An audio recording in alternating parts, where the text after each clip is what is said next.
awesome vision. Towering pyramids, gigantic statues, temples, crypts, and causeways.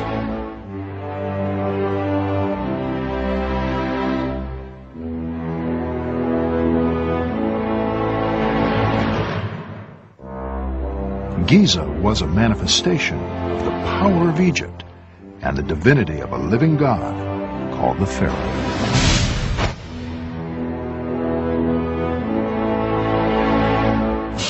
No monument symbolized the godlike power of the Pharaoh better than the Pyramid of Khufu. For size and engineering precision, the Great Pyramid has never been equaled. The pyramid weighs roughly 6 million tons. 20 times the weight of the Empire State Building.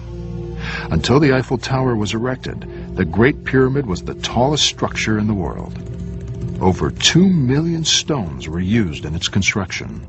No stone weighs less than a ton, and some as much as 30 tons. Inside, passageways connect the chambers.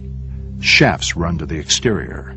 Today, the pyramid is rough stone, but it once had a mirror-like finish of masonry.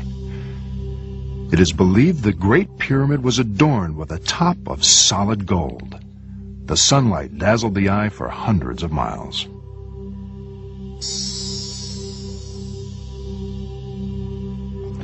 For centuries, experts have speculated on the purpose of the pyramids. Conventional theory claims the pyramids were symbolic doorways to the afterlife. Others believe the pyramid was an astronomical observatory. Some say a geographical survey instrument. One outlandish theory states the Great Pyramid was a grain elevator. But experts do agree the pyramids were far more than just gigantic tombs. Nobody's ever found evidence of a burial in a pyramid, and we still don't know how they were built. Scholars had argued that the technology to construct massive pyramids might not have been available to people at the point in human history when these structures were built. The pyramid builders knew information that would not be rediscovered for centuries. For example, the pyramid's height corresponds to the distance from the Earth to the Sun. The pyramid was set within 4 degrees of the corners of the compass, a precision that has never been equaled. And amazingly, the Great Pyramid lies in the exact center of the Earth's landmass.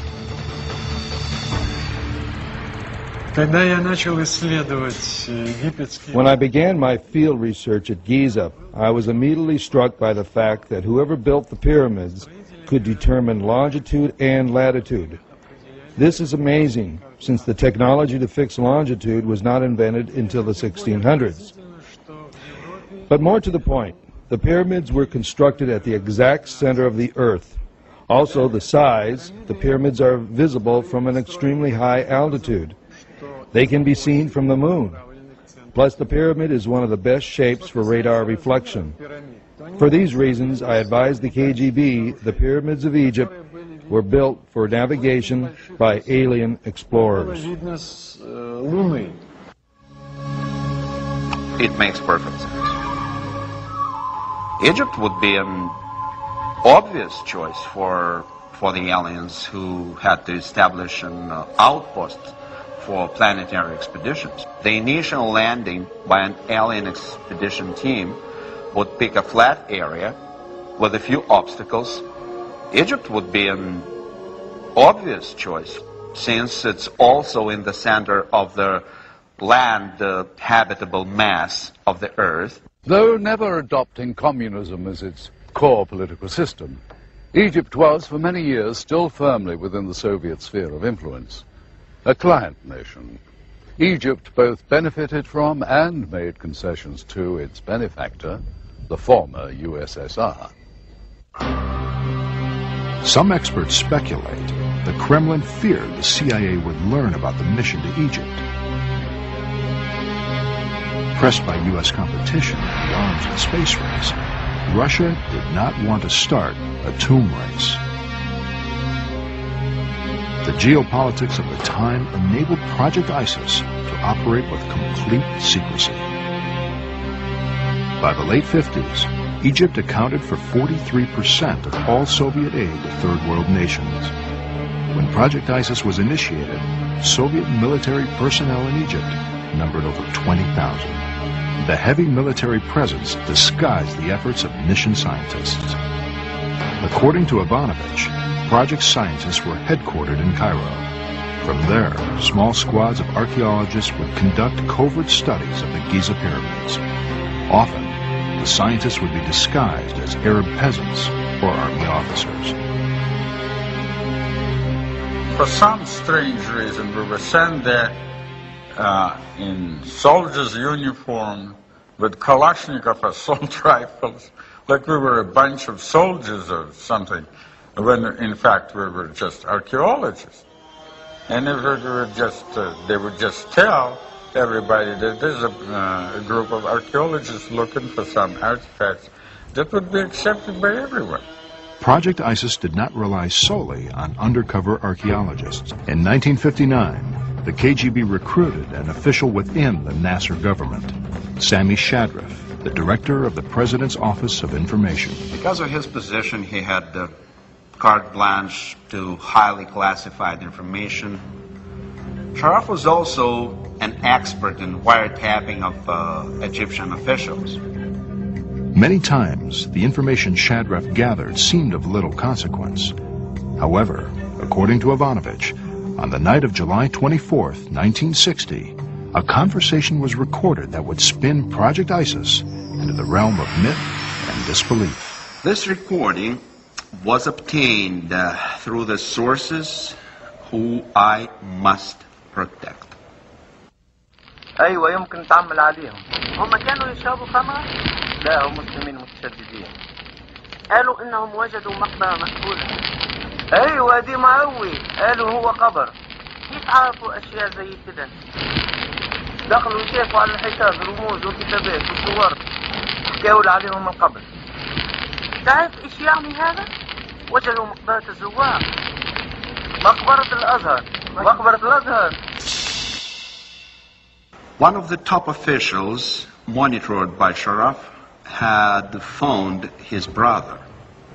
Apparently, two Bedouins stumbled upon the hidden tomb. So they remained delirious for a few days, and finally they brought the local hospital. And they repeated only these words, Maqbarat al-Zohar, which means the tomb of the visitor.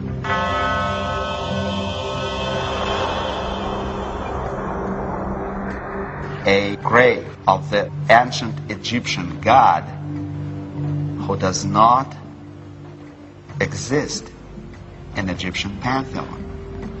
He is not included as a god. He has a special sign as a visitor god. Long before the time of the pharaohs, there was a god who came from the skies with the others of his kind.